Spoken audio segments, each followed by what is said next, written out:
2020 we Christmas hi idong katasa nikla da phaning sai ko ran ai thum le kamata ta mi da aring thor church hi sirting ai da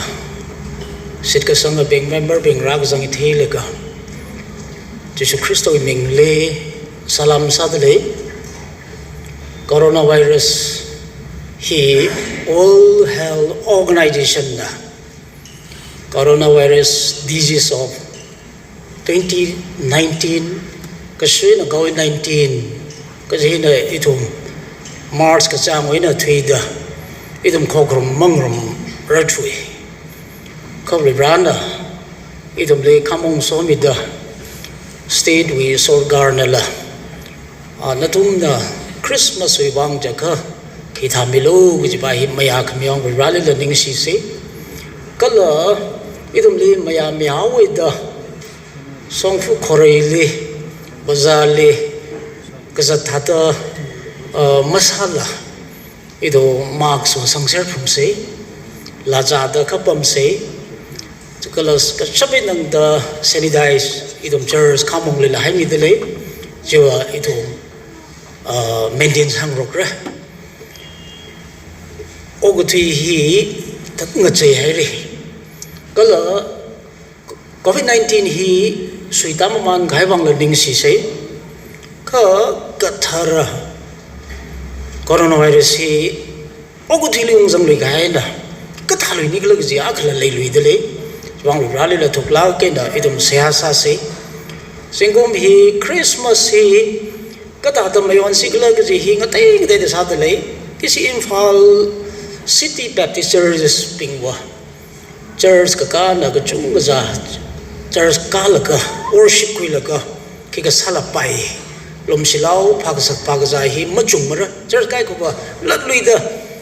salui ra ga jila jam da le ka chung ga za ba lom silau phag sak phag za ba ma jam mara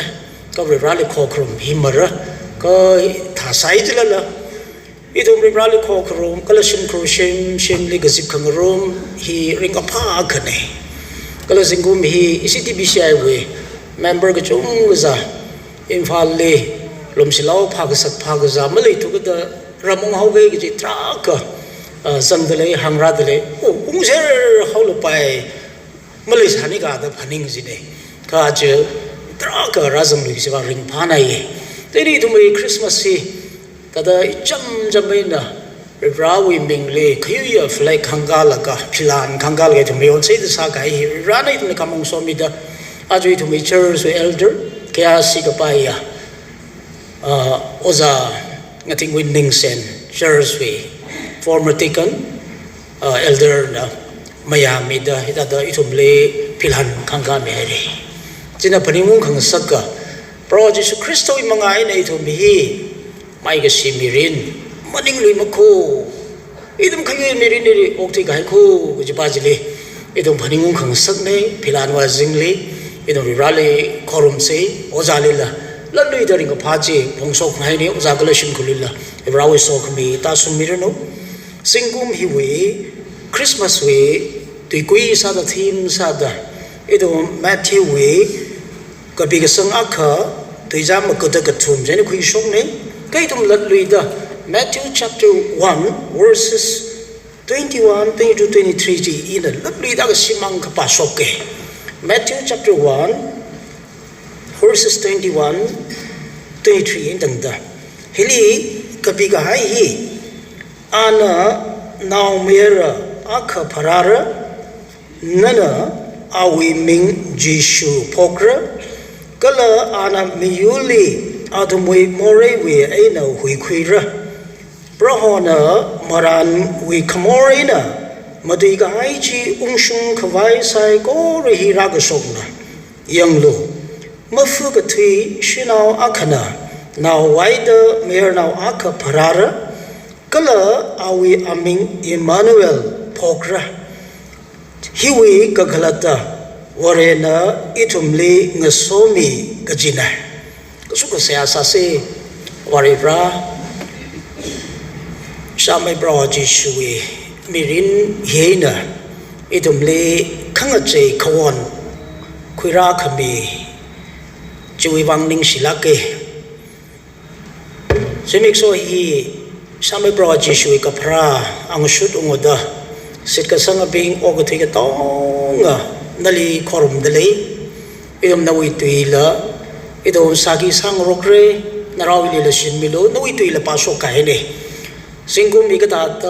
itum mayon nikla da malong ring lak sai ka khamata tamida nawi tui sagi sakung mena itum mi ka chili sok mi ka sang sang milo pro jisu mi le ka pone amen Isaiah we Bible li hang maran mi ka sa singum satruk sasni mga le hang maran mi ka sa ji ragasong ni Jena Matthew kagapi pandala hiwi maram hili latluida ana nawa ka parara kala awe aming Jishu pokra gajine hi lukwi khani we makuda kajili awe aming hi rana kajing rauna mida kline lukhani we makuda kajili semikso jishat thangwi thili angang nau chili ahui rimgasok tharan ali jishu phoka aming hi awuvuna ali mawai rang lakha kajing rauna phoklu ta hangmi ka haina kajishat thang ahui rum so ore shimli khui ka jili aming ji jishu ta ka phok ne kha ali mawai rang khari da hangai ka sa ne chene ji thang ji declare ga sa ne awa ming jishu he ji me ko mo itum mayar nauru no shunauru no icha wi ming pho lei shir de le ming sa phok sang mi kala simkur ka ji ka tha ba tha ta phaning ko khui ji ka phok le re ka ji ka tha ba hi tuklak ke na ma chuk ka zak la ka inaw me re hi li inaw ngala wi li ki ho sikla da hi ma chuk la ka o a chu changa awo na phok mi ru na chu tam khul we zat khana o no phok mi ka khlemen la mo phok mi ni chi an phaj jat la ka phok le lei chi ma phok ma pai bi no aming hi nali noi ming sa phok sang mi ga hi ki pa no do na la phring lo i la phring ge na naw li na ming sa phok sang ai de khle hi na ga na phrei u na ka awo u na ka ani u na kle ning ri ni la ka na ka phok ne ma phok pa pai mane Jisu here savior idum le wi khami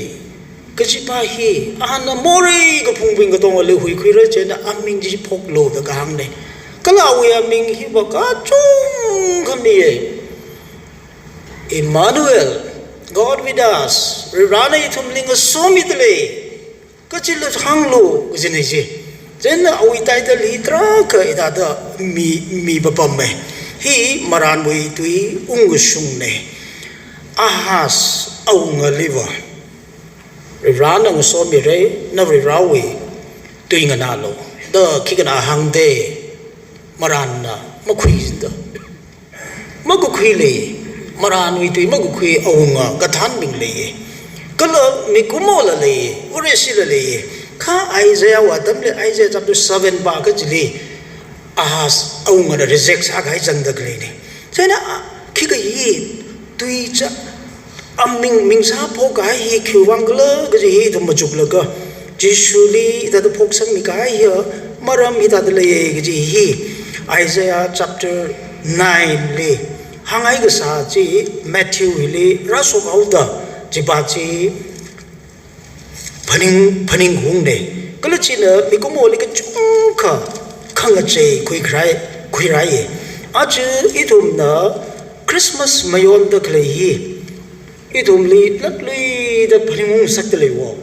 latli da itum na Jisu wi maram li kala Jisu hi ki pa kala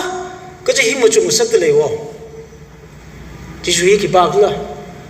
revrai hi ki pa kala hui khami hi ki kala ka ji hi itum mo chu kwai atam mi da kle ne ali mi da kle hi ana ogo thuiling atang gui gra gine aija le ka hang ba wa lui khwana bing na chot lak kana lui shau atam le sa sang la ka maha le ring phala kan hat khui ru ko chan jam sa de sipai na rai pamli sang la ka rai ngaral la ka ara ka thi ka sar ashi ka san ka chon li khut lai le ashi ki san da yui ho ka ta ara chi rai tai ra ka mai li rik ta ho ra rai ko yui sam mang ho ta chui ring ka pha ji sam mang ho ra ka ji ni ji ka ta da ki ba na I thum li ka zik khui kang sak hai thei ma thei la rai la ka ta da yu kang sak hi mi pa nau chui mangai na kho ka ji ni ji nau chui mangai na ana yui kang sak ko ka ji ni Tena now he cried na mikumoy li kon kanga che jira hoy ni ne tena Jesus Christian ogo thili rak pra he na mikumoy mi rin hi nga che hoy gi ne zena Stephen na hange nano samang de kleya Jesus jina noi mi rin li kanga che makhui ra kha Jesus hang te de le ra gi ne Jesus kanga te a Jesus samangai mi ka tong hi mi rin nga che hoy transformation transform life chứ khui ra cái nữa khăn năn à ore si sang là cả Giêsu vì cái pra Christmas mai on là cả noi mi rin mang sai la ka năn à sam mang đượcเลยà Giêsu chỉ khang tây Giêsu de le Giêsu khang tây le la Giêsu nang ấy ini de la ra sa ra ma si sang lu ji ne Giêsu khang tây trak le ho Itu na kolom na klei Giêsu ji bi rau in lau le ke ji ba che itu ma chuk ki ji ne Christmas tam mi li na mirin ma sei li ke ji ba hi ma chuk ki da klei ne a chu chi wang na a li Jesus now the anointed Christ ke ji khra ne savior ke ji khra ne kal ming pho tra ka mi ne kha a chu itu na ma chuk ki da klei Emmanuel Itum le atam nga jida ngayur mi da khle pa hi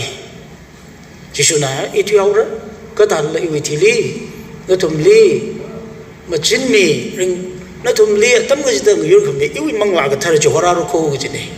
arui le sikka sang sai ko ro le tum le ngayur mi da le ye ka thi khayu li zadal la ina mang si mane ji ba hi COVID-19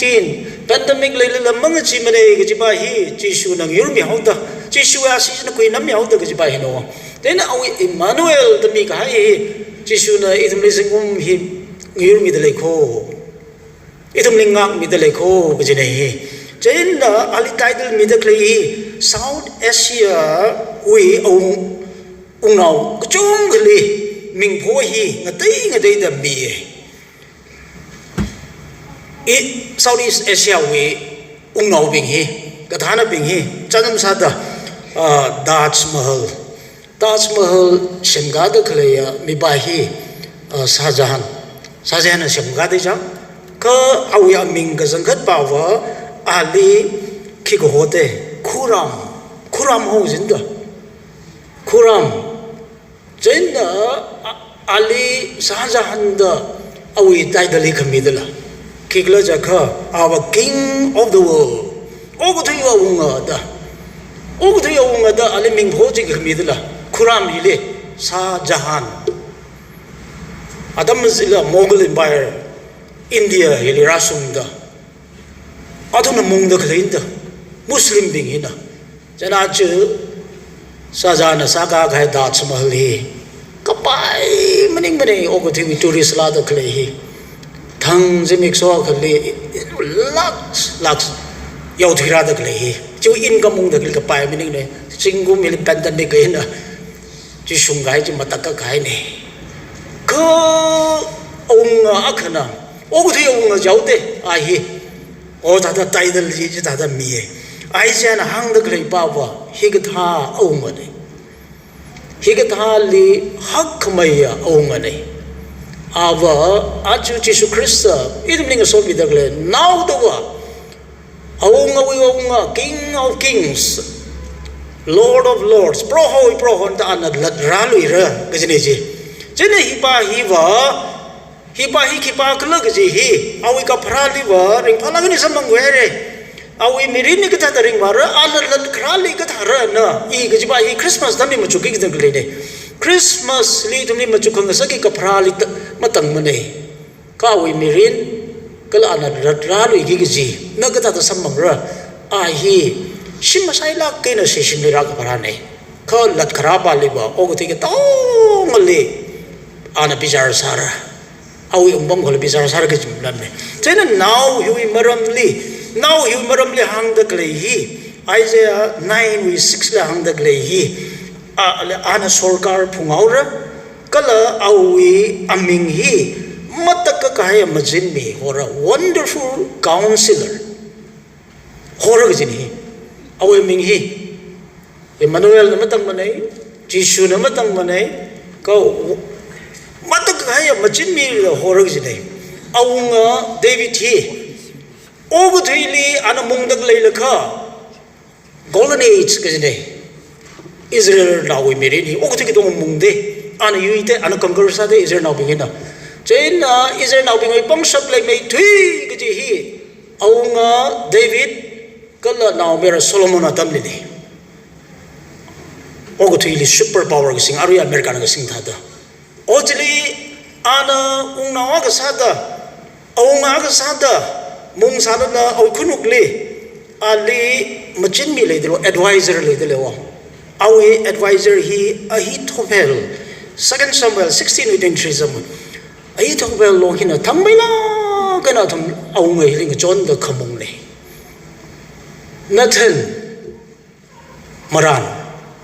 aunga na morai ka satam tran aunga na ne miu yaw khang pai chi the bang jisu ke sapa Nathan awi advisor Rivrana imam yamane da ka hang ke sapa khalai na David ong jining te isde chita da mang sa se cha aning mang te ram le ana mi wi pray wi khui ngai khui sathat ki ma na mang ro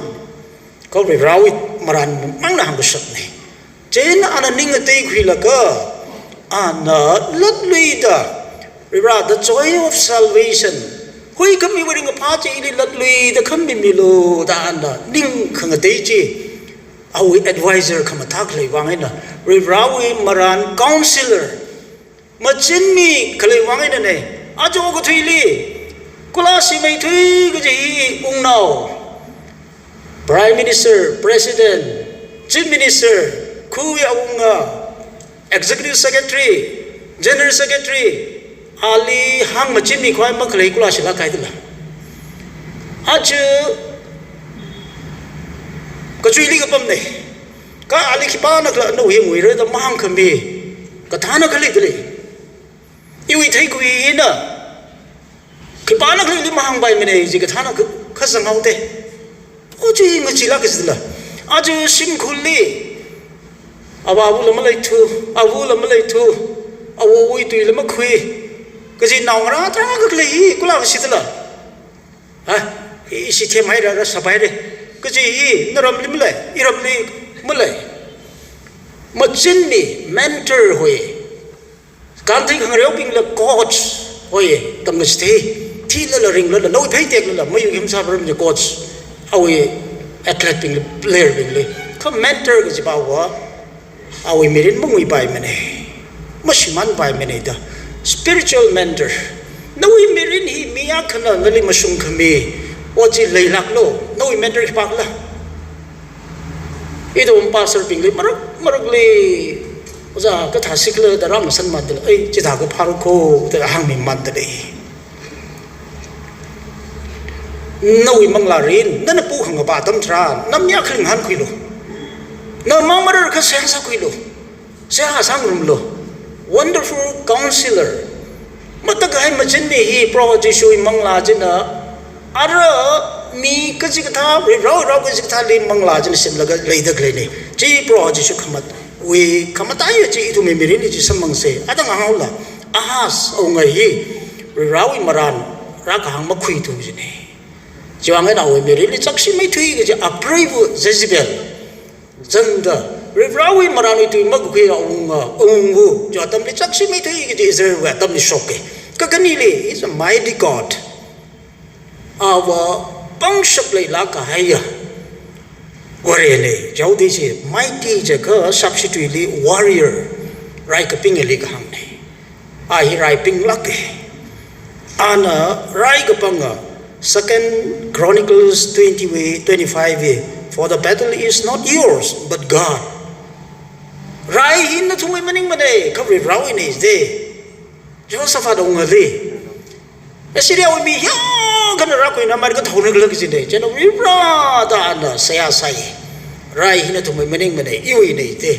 We ran on a rug, Miko, no we rai here. None of the Rurka, Nakalata, Nashim Kurkla, Rurka, Murray. Achu, Ogoti, Rai, and Pemari. You Rakanaka, Rai, Kangransa Kaptali, Mark Rurtali, Rai, Misokrame, Rai, Kare, Kakadi, Ubai, Kakutu Mamsokrame, Ogoti, Rai, Kulai, and fix Salaga, Kalea, Ogotini, Katran so Nicholas the Matamene, Kachui Raila, Ito Makonina we Raila, break her we Raila. Masona we ride, right the clay, Fasa we ride, spiritual warfare, Mangla we ride, Ka Nana, Jishu Christally, no we are quite the Sankan Rai we ran hang Iwini, Rai he, not to be many Ramasang la ride and Ragatonga, Kida Saura, my Sira, go we ran on. It only a John Maka, it of my Kaya, what lay jingre. No we ride material. No we problem material. Cognitive problem. Jot hai. Pandemic mang jot maning mani. Pandemic li jot kome. No we come to Marai ugly deli. Chipaji Christmas double jishuli surrender soul. Hang padaulo. Oine. Kagutumali awe minghi everlasting Father. Mataka kahaya. Katamak hawai avavu bizine. Hang the clay. Jishu he awavu katang makwai is la title kami ming po kami ki wangla he matakaine proho aina awi miur kangasik gazine kala Psalm 68 we 5 103 we 13 lihang da klaya ogutu awavu na naong rading we kangasik lila chanjam sai jeni Jishu Christ he katang makwai ba awavu ne Ogotui gazing like a shem lila zangai, Jishuhi, Awabu, Gala now, Gala Manglagatara, Ashikatum the shem begizine, Gala ahi, Idumi Wang, Awabu Samidele, Marana we Awabu Lana Sai, Gala Katong Wang, our Heavenly Father, Idum Gazing Namriklaya, Shava, Gala Seha Salo, Katong Awabune. Ian the Ishawa Marai Chai,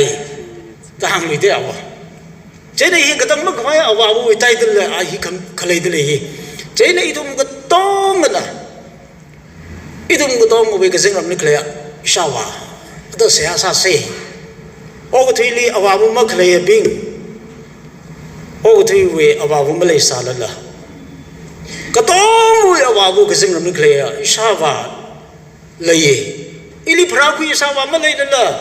kasing ramli klay isawa lay da. Itom jisuli kuisang kaya bingyo, jila jili jihan ong tegis ni. Now li marana li, awabu sakami, rumay now li aghara sakami, kalaya, pro Jishu Christ ni. Kajibaji itom kigasase. Kamati li kanao li, Prince of Peace, jingri kahai ungnao the horror. Kasi ay li jingri ka hay ungaw kasi ni jingri ka hay hikigla peace hikigla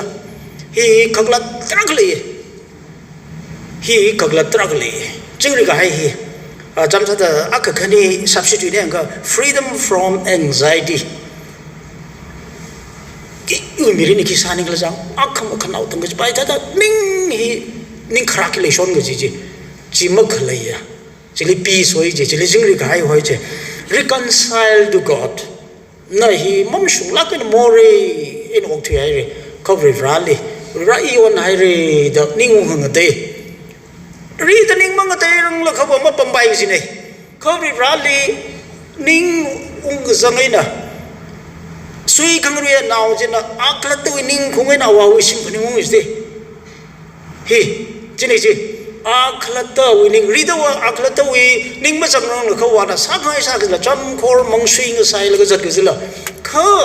ka thai ru ga jang na a thiu gi je na ana a wa sim phani mong ngai rao na cha la ka mang la ka tai la tai in hi li hok sa ri na jang hai te ning ung sang always de je na ung always de chi mong si ka jaw mi rin bai de ching ri gai ma sam mong ra je na ana reconcile to God je na hi wholeness ka tong wi na la yam na la khunung le singa na la ka lo ko thi na si maning la idum le ning anung khung ngai na pam ga sap mi rin chi pa ji ching ri gai ni je na chi kali sam mong ru la jagai thum pha lo ma sam mong ro ko thi le Pasam bada lama samang re ka now hili achi ra brada kle Christmas li ra brada kle Emmanuel li hili samang jenong da zela ji kiwang kala sa awa idum ling somi dele jaw de ji ma cholam bane tang khamang li zadala ngaya zadala mushun zadala raibam li zanglala kula ga sia bam li zadala kasat ka si ra la jena hili chingri gai samang zela iya zon nang ukur kai ke suka isi simkur program ke bangai na lei silake jeli muso na kala karnau tra ga samang da idam khrisan sa ku ye sehala samung ku ye chung le sia sa ku ye khrisan sa de asda singkum hi da ning nung khung gai malim do ta ning hi da to ning kharak ki sok nik lo kirani klo singkum hi khang dei singkum ni jang mấy mà sum mấy cái đầu ra ít tụm rally saya sa lộc thử ra đó đó ít tụm hàng rồi cái mấy cái chung cả sinh cũng đi chính là cái mình làm gì restless pi là ayar sok là mai hôn mà học xong mà sok luôn gì rồi ayar là azam là cái thằng này là cái gì hi pa hi na sinh cũng đi cái chung cái là nâng răng sắc đấy chui tung li na i Jesus Christ li nam tha da ma khui sang kha na wi hui khamia nei da na wi ulung li ma khui sang kha kisa da maning ra ki da ning ra khu re jing ri gai ma lem re pha jam rum la ring pham re Christmas mayon rum sei lam ring pham re isi tang khol naw wa hok sama sai kha Christmas ma bunga phagi jinda azuma hok maung zat auda kuchung ma sai ba ka phani ka gaidra ka sang dele kha aya isi pastor group li wa le ho bo ga ru ko da hok chi thing rong da le ka pai ning de chena pastor ka ji than tam khu wi wang Christmas ma si hok mas sa se ta comment sa li de le ta hok sa ma sang ka dang la wa ma bunga pha ji la hok mau ma thei mi ning de hok ma zang ka Christmas ma bong phao zela mai sai phung re ring phao phung re decoration sa phung re idom ka Christmas week ka la de ki le ja ka idom le ning anung kung ga ya security akwa lei phung re sei jini lei sei jini ji ba ja lei sei chena idom ka tha do ok thei de le kla ngana ka ta da se chang de le kla ji sui Christ le आज वो इधम रिंग भाल लगे ना इधम जिसुई का प्राण इधम rally खोखरम इधम खोरम दले का मिरिन हिले राना इधम ले ngayur mi dale कि जिमम लाई से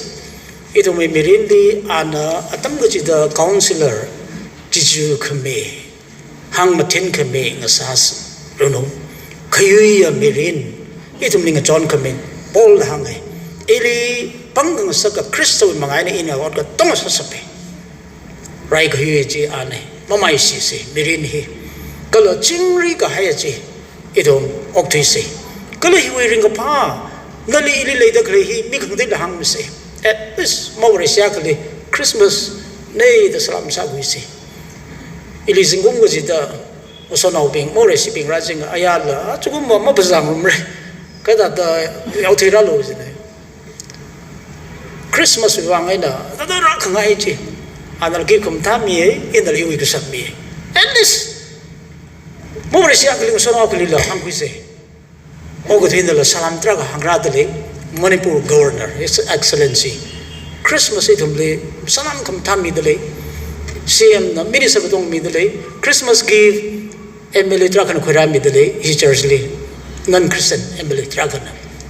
rallying sigis ne itum na in return it kata sara atum na le itum le ka to mi de itum na ka ta sara ach parada gleya Jesus Christ hi o go de le chingri gai um na itum me ngatang khame bra kala itum la tam ga jita ngayur kamya Emmanuel le ji itum sagi sa se